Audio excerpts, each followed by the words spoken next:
എല്ലാവർക്കും പുതിയൊരു വീഡിയോയിലേക്ക് സ്വാഗതം. ഇന്ന് ഒക്ടോബർ 4 ഇന്നത്തെ ദിവസത്തിൻ്റെ പ്രത്യേകത എന്ന് പറയുന്നത് ഇന്ന് വേൾഡ് ആനിമൽ ഡേ ആണ്. അപ്പം ഞാൻ ഇന്ന് രാവിലെ ഇങ്ങനെ ഫോട്ടോ എടുക്കാനായിട്ടൊക്കെ ഇങ്ങനെ ഇറങ്ങി ഇങ്ങനെ വന്ന് കുറേ നേരം ഇവിടെ വെയിറ്റ് ചെയ്തു. ആദ്യമൊന്നും ഞാൻ കണ്ടില്ല. അപ്പോൾ നമ്മൾ മണികണ്ഠൻ എന്ന് പറയുന്നൊരു പക്ഷിയുണ്ട്, നമ്മളുടെ ബുൾബുളിൻ്റെയൊക്കെ ഫാമിലിയിൽ പെടുന്നൊരു പക്ഷിയാണ്. അപ്പോൾ അതിൻ്റെ കോള് കുറേ നേരമായിട്ട് കേൾക്കുന്നുണ്ട്. അപ്പോൾ ഇങ്ങനെ വെയിറ്റിങ്ങാണ്, വരുമോ ഇല്ലയെന്നൊന്നും അറിയില്ല.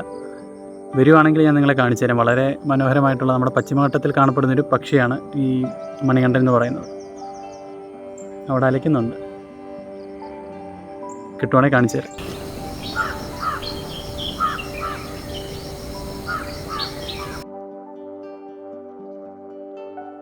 കുറേ നേരം കാത്തിരുന്നതിന് ശേഷമാണ് കുറച്ചകലെയുള്ളൊരു മരത്തിലേക്ക് മണികണ്ഠൻ വന്നിരുന്നത്. അപ്പം മരത്തിന് അത്യാവശ്യം ദൂരം ഉള്ളത് കൊണ്ട് തന്നെ നല്ല ചിത്രങ്ങൾ എടുക്കാൻ കുറച്ച് പ്രയാസമായിരിക്കും. അതുകൊണ്ട് ഞാൻ ആദ്യം കുറേ വീഡിയോ എടുത്ത് അത് അടുത്തേക്ക് വരുവാണെങ്കിൽ നല്ല ചിത്രങ്ങൾ എടുക്കാമെന്ന് കരുതി കുറേ നേരം കൂടി കാത്തിരുന്നു. കുറച്ച് നേരം കൂടി വെയിറ്റ് ചെയ്തപ്പോഴാണ് എനിക്ക് മനസ്സിലായത് ആൾ ഒറ്റയ്ക്കല്ല വന്നത്, കൂട്ടിനൊരാളും കൂടി ഉണ്ടായിരുന്നു. അപ്പോൾ അവരെങ്ങനെ ആ ദൂരെയുള്ള മരത്തിൽ അങ്ങോട്ടും ഇങ്ങോട്ടും എല്ലാം ചാടി കളിക്കുന്നുണ്ട്. അപ്പോൾ അടുത്തേക്ക് വരുമെന്ന് കരുതി ഞാൻ കുറേ നേരം വെയിറ്റ് ചെയ്തു. കുറച്ച് നേരം കൂടി കാത്തിരുന്നപ്പോഴത്തേക്കും മണികണ്ഠൻ നമ്മളുടെ അടുത്തുള്ളൊരു മരക്കൊമ്പിൽ വന്നിരുന്നു. അന്നേരം എടുത്തൊരു ദൃശ്യമാണ് നിങ്ങളിപ്പോൾ കണ്ടുകൊണ്ടിരിക്കുന്നത്.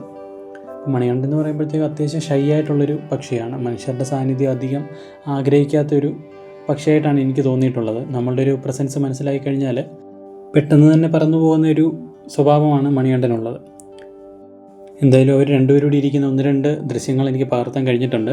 അതെല്ലാം ഞാൻ ഈ വീഡിയോയിൽ ഉൾപ്പെടുത്തിയിട്ടുണ്ട്. നിങ്ങൾ വീഡിയോ എന്തായാലും സ്കിപ്പ് ചെയ്യാതെ മുഴുവൻ കാണാൻ ശ്രമിക്കുക.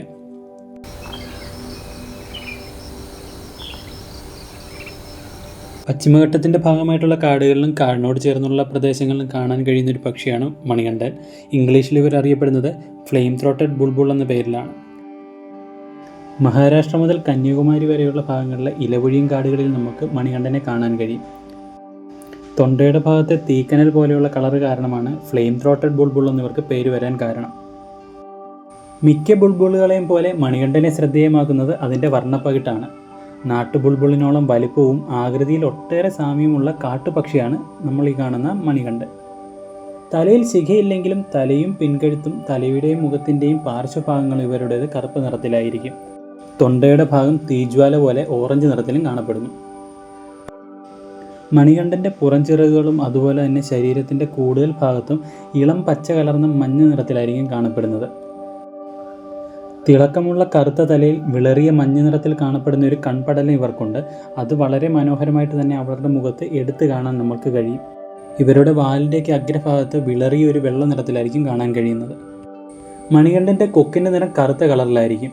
അതുപോലെ ഇവരുടെ കാലുകൾ ചാരനിറത്തിലോ തവിട്ട് നിറത്തിലോ കാണപ്പെടാറുണ്ട്.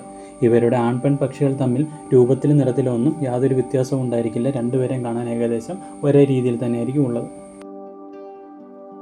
വളരെ മനോഹരമായിട്ടുള്ളൊരു ശബ്ദത്തിൻ്റെ ഉടമയാണ് ഈ മണികണ്ഠൻ പക്ഷികൾ. ഇവരുടെ പ്രജനന കാലം എന്ന് പറയുന്നത് മാർച്ച് മുതൽ മെയ് വരെയായിരിക്കും. സാധാരണ ബുൾബുളുകൾ കൂട് കൂട്ടുന്നത് പോലെ ഒരു കപ്പിൻ്റെ രൂപത്തിലായിരിക്കും ഇവരും കൂടുണ്ടാക്കുന്നത്. ഏകദേശം ഒരു 3 മീറ്ററോളം വലിപ്പമുള്ള കുറ്റിക്കാടുകളിലായിരിക്കും കൂടുതൽ സമയത്തും ഇവർ കൂടൊരുക്കുന്നത്. കൂടൊരുക്കാനായിട്ട് ചെറിയ ഇലകളും അതുപോലെ 8 കാലിയുടെ വലയും വീതി കുറഞ്ഞ പുൽത്തണ്ടും ഒക്കെ ഉപയോഗിച്ച് ഒരു നല്ല കപ്പിൻ്റെ ഷേപ്പിലായിരിക്കും ഇവർ കൂടുണ്ടാക്കുന്നത്. സാധാരണയായിട്ട് 2 മുട്ടകളാണ് ഇവർ ഇടാറുള്ളത്. ജൂൺ മാസത്തോടു കൂടിയൊക്കെ കുഞ്ഞുങ്ങൾ മുട്ട വിരിഞ്ഞ് പുറത്തു വരാറുണ്ട്. ഇന്ന് ഈ വീഡിയോ എടുക്കുന്നതിൻ്റെ കൂടെ തന്നെ ഇവരുടെ കുറച്ച് മനോഹരമായിട്ടുള്ള ചിത്രങ്ങൾ എനിക്ക് പകർത്താൻ കഴിഞ്ഞിട്ടുണ്ട്. അതെല്ലാം ഈ വീഡിയോയുടെ അവസാനം ഞാൻ ഉൾപ്പെടുത്തിയിട്ടുണ്ട്. അതെല്ലാം കണ്ടു നോക്കിയിട്ട് എങ്ങനെയുണ്ടെന്നുള്ള അഭിപ്രായം നിങ്ങൾ കമൻ്റായിട്ട് രേഖപ്പെടുത്താൻ മറക്കരുത്. പ്രകൃതിയിലെ ഇത്തരത്തിലുള്ള മനോഹരമായിട്ടുള്ള കാഴ്ചകൾ തേടിയുള്ള എൻ്റെ യാത്രകൾ ഇനിയും തുടരുന്നതായിരിക്കും. അപ്പോൾ നിങ്ങൾക്ക് ഈ വീഡിയോ ഇഷ്ടപ്പെട്ടിട്ടുണ്ടെങ്കിൽ അതൊന്ന് ലൈക്കും കമൻറ്റും ചെയ്ത് മറ്റുള്ളവർക്ക് കാണാൻ വേണ്ടി ഒന്ന് ഷെയർ ചെയ്യുന്ന കാര്യം പരിഗണിക്കുന്നതിനോടൊപ്പം നിങ്ങൾ ഇതുവരെ ഈ ചാനൽ ഫോളോ ചെയ്തിട്ടില്ലെങ്കിൽ ഒന്ന് ഫോളോ ചെയ്ത് വെച്ചോളൂ. ഇതുപോലത്തെ വീഡിയോ ഇനിയും വരുന്നതായിരിക്കും. അപ്പോൾ തന്നെ നമുക്കത് കാണാൻ കഴിയും. അപ്പോൾ ഇതുവരെ ഈ വീഡിയോ കണ്ടുകൊണ്ടിരുന്ന എല്ലാവർക്കും താങ്ക്സ് ഫോർ വാച്ചിങ്.